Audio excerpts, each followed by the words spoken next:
Hi, I'm Sharon Knight, and I am from Hope Communities. We are hosting our Building Community Check-in today. We provides housing, educational programs, and support services to people across the metro area, and we've been doing that for 40 years. A big part of what we've done is to build community, to help all of us to be lifted higher by the work that we do in collaboration with other partners and, of course, with the residents in our communities. Part of the reason we're doing this Facebook Live show is to continue our commitment to build community.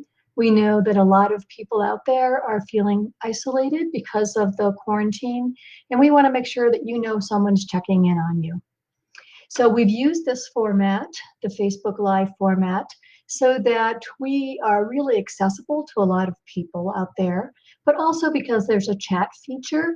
If you want to sign in, there usually at the bottom of your screen, there'll be a place where you can start a chat, and you can just let us know if you're joining us. You don't have to, of course, but it'd be nice to know if you're there. And if you have questions during the show, you can put them there.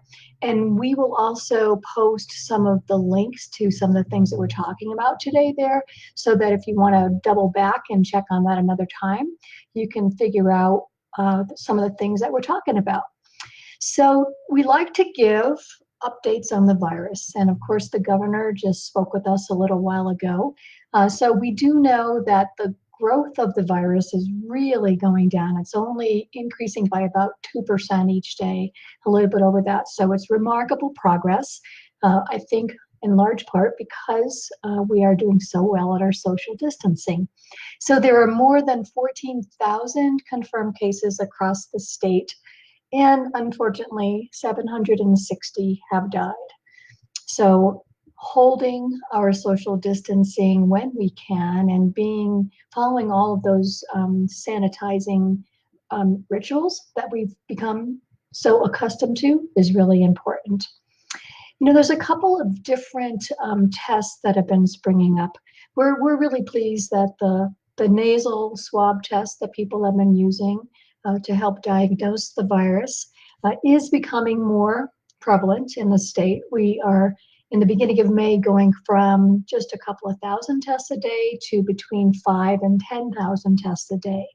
And the turnaround time, instead of being several days, sometimes it took as many as 5 days to get results, is now down to a 24-hour turnaround. So that's really great, because the sooner we know that someone really is affected, then the quicker we can get on to recovery.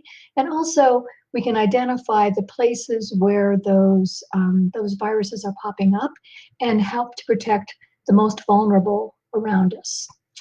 The test that I was mentioning, the nasal test, is the most accurate test that we can use. And there are new testing sites that have been popping up. There was one recently that was started in cooperation with King Soopers and also Colorado State Operations Center. So they did a couple of days of testing on the Auraria campus, actually yesterday and today, and they should have some more test sites available soon. You can register and see if you're eligible for that test at krogerhealth.com/COVID testing. You could also call 1-888-852-2567. So that will help you to see if you can get into the queue to get that test. Like most of the test sites, there'll be a pre-screening. So in the past, you've had to have a doctor write you an order, or in this case, there's a pre-screening. You take a test online to figure out if you should be going through that line at this point or not. So the blood test is another test that's popping up across the state. And as the governor mentioned, the market is being flooded with these tests. They're really checking for antibodies. And while the tests can track some markers that indicate that you do have or have had the virus, they're not conclusive. And sometimes there are false positives. So I know I've read an article just early this morning about scientists who have been really eagerly, intently trying to assess those blood tests. The New York Times wrote an article that was updated today about 14 different antibody tests that were being evaluated. They have not found that anything is really conclusive. There were 3 that were stronger in terms of their the validity than the others, but none of them are as accurate as the nasal swab would be right now. So you might be able to get one of those, and maybe there'll be a marker that will lead you to get one of the other tests, but just know that if you get that antibody test, it's not conclusive. Maybe at some point it will be, but right now it's not. And we just don't know yet if someone had the virus before, if they can get it again. There's no real test that says that it's like a vaccine and they won't get it again. So just be aware of that. So I think our social distancing and all of the guidelines that we've been following are going to be with us for quite a while, because we're not sure if people can get the symptoms or get the virus again. We're going to have to be really, really careful. There's some scams out there. We like to highlight some of those for you. And so, hi, John. I see John just checked in. The district attorney, Beth McCann, says that some companies that are trying to help us to get our stimulus checks more quickly are a scam. So don't be fooled by that, even if you're getting impatient if you haven't seen anything yet.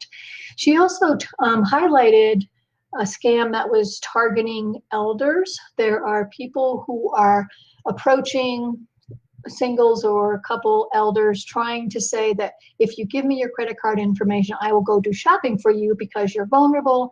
We don't want you to be at any risk. Well, that sounds like a very nice thing to do. If you don't know the person, do not give any credit card information away. People are unfortunately really taking advantage of this situation. There's also, if there are people who want to sell you at-home COVID-19 tests, there is no such thing. So please don't give information, personal information, credit card information, anything to those people. So unfortunately, we're just going to have to really be on the top of our game, because people are trying to get in and get money and take advantage of us. So really keep your ear out for any of those things that might be happening around your community. So part of the safe at home process that the governor outlined is that we don't want to go far from home, so things are not completely back to normal. I know when he made his first announcement, there were some people who got out in the community and were not being as careful because they thought, well, we're getting right back to where we were. That's really not the case. So we still have to maintain all of the security measures that we had before. It's just that more people will be able to go to their offices. For the city of Denver, businesses that are not essential businesses still have another week before they start getting back into the process and start beginning that transition back towards some kind of normal. Again, everything will be done in a stepped fashion, really safely. And as we've talked about at our place here, we know that there could be some ebb and flow. I mean, we might start doing more and then have to go back to more restrictions. I think a lot of businesses are going to be in that position. So we're just going to, again, have to move cautiously forward, optimistically forward, but careful. So I think, with Hope Communities, we've been saying as an essential business, we have had some in-person visits with our residents and clients, and that will continue. But as I'm suggesting to you and for other businesses, we need to stay safe. So that kind of interaction for us is on a one-on-one basis. It's by appointment. There are lots of safeguards in place, so people will be expected to wear a mask when they come into the office. We'll be using sanitizer. So there's lots of different things that are really important for all of us to follow. We also will have no group meetings. So unfortunately, the classes and the activities that we'd love to host are going to be still, they're going to be off the horizon for a while. As we can, we will bring them back, but for right now, for the safety of our residents and our clients and the safety of our staff, so that we are all around to take care of business in the future, we've got to be following all these guidelines. I'm going to stop just for a second to give my quote of the day. This one is by Albert Schweitzer. At times, our own light goes out and is rekindled by a spark from another person. Each of us has cause to think with deep gratitude of those who have lighted the flame within us. And I know that all of us have needed that at some point in these last 6 weeks or so, for someone else to help rekindle that flame, because sometimes it's exhausting to have to change the way you do everything. And hopefully you have the support that you need. Again, this is Sharon Knight. I am President and CEO at Hope Communities, and we are here to provide support to our community. If you have any questions or if you need help from us, you can email us at info@hopecommunities.org. And also there's lots of really great information and resources for you on our website, which is hopecommunities.org.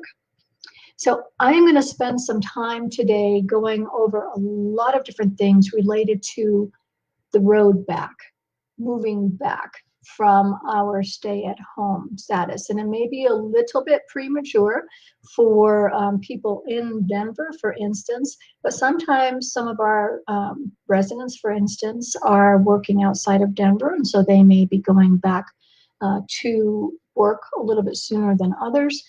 I also think these measures that we're going to discuss are things that you should start thinking about now, even if it's a little bit early. So when we start thinking about all the steps that we need to take, a website that the governor mentioned is really great, I think, for a beginning step for you. It is called coloradosaferat-home.com. Really good information on there. Also want to talk about, as you're going back to the workplace, here's some things that you should be expecting that employers will be doing. They should be requiring employees that show any symptoms, any signs of sickness, even if it's not directly the virus, to stay home. If they know that they live with someone, for instance, who has the virus, they should also be expecting that those employees will stay home. The workplace should have the capability of social distancing, keeping employees 6 feet away from each other, if at all possible, and discouraging shared spaces. So all of the common areas that any of you as employees might be touching should be sanitized carefully, regularly. So if there are places like break rooms, for one thing, we want to have people spread out as much as possible. But if there are coffee makers or vending machines or things like that, they need to be sanitized regularly. There should be a sign for employees, and there should be an expectation that employees are washing hands frequently for those 20 seconds that we keep talking about. There should be soap and hand sanitizer available. Anyone who is a visitor and comes in and demonstrates symptoms, it might feel a little uncomfortable. We need to allow them to come in. We need to ask them to leave as well. So have to have dispensers for tissues and things like that. And then you want to discourage employees from sharing equipment. So if there are several people who are using the phone, we've got to sanitize that in between. Hopefully you can have computers that are separate, or if you're doing more of a manufacturing job, to really isolate and keep people using their machine and not sharing so much. Sometimes employers might have to actually have extra breaks so that people can clean, and there might have to be different shifts so that you can have that separation between people. Of course, like Hope is doing, employers should be minimizing in-person meetings, especially if there are more than a few people. We've actually said if there are 2 people in an office where you can have 6 feet of distance, that's fine. If you have a meeting with 4 people, it's got to be in a big room where you still have that social distance, and anything over 4 people, we should be meeting by conference call. Now, some businesses can go up to 10 depending on the space and so forth, but really there should be no large meetings with lots of people in there. So also employers should be looking at how they can monitor health. So many of us will be doing temperature checks. There are thermometers, temple thermometers, and some of them are from a distance that you can use to check temperatures. The thing is, it'd be good to do that, but if you do it for one employee, you have to do it for everyone. There can be no discriminatory action. So whatever we do as employers has to be equal across the board. So we should, as employers, make sure that people have masks, that they have gloves if they need them, so that they have sanitizer. So taking every precaution to make the workplace safe. And if for some reason we ask one employee to be tested for COVID-19, we really need to have the similar process to figure out why that person was tested, and that process has to be used for every employee. So there are, as we know, some people who are more vulnerable to this virus, to this disease. And so employers are going to have to make some accommodations for those people in particular. So people who are 65 years of age and older, people who have underlying medical conditions like lung conditions, heart conditions, or if they're immunocompromised, people who are obese, people with diabetes, with kidney disease, or with liver disease. So those are just some of the vulnerabilities that would make it tougher for people around this virus. So employers are going to have to really be sensitive about that and try to make accommodations as much as possible.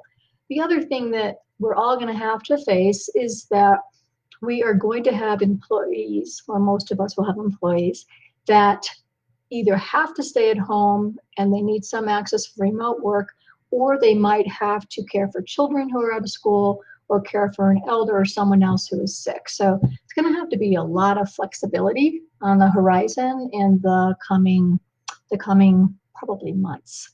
So I started thinking about some FAQs that some questions that people might have related to this move from stay at home to safe at home. And I'm going to go through a lot of things, so I know there's a lot of information here.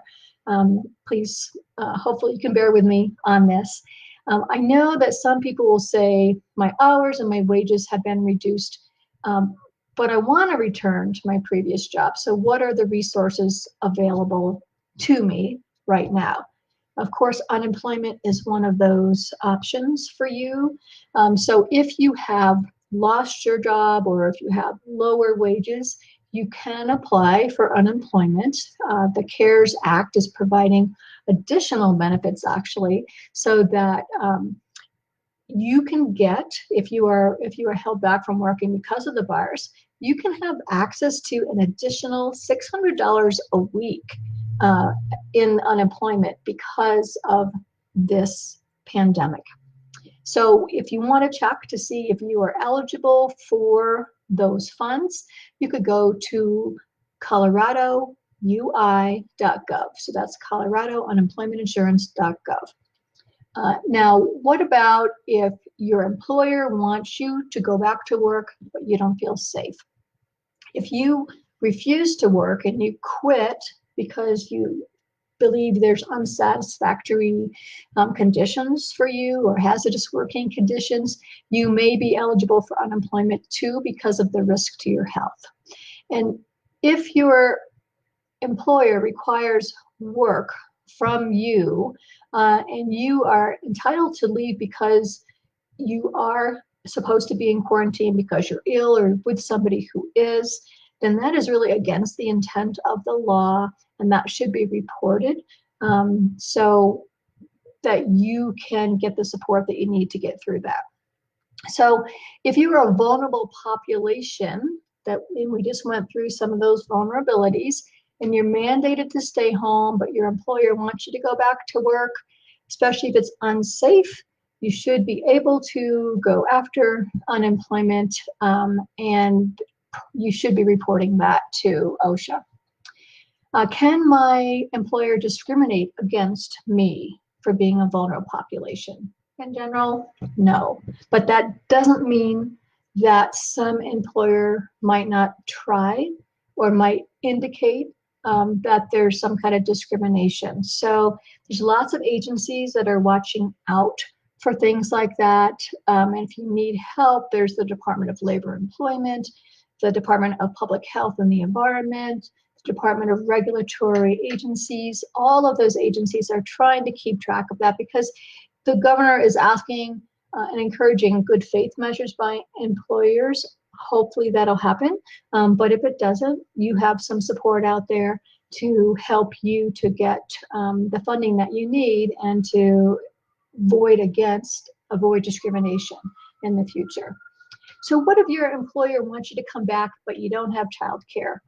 The CARES Act also provides unemployment benefits under the Pandemic Unemployment Assistance Plan for people who cannot come back because of childcare.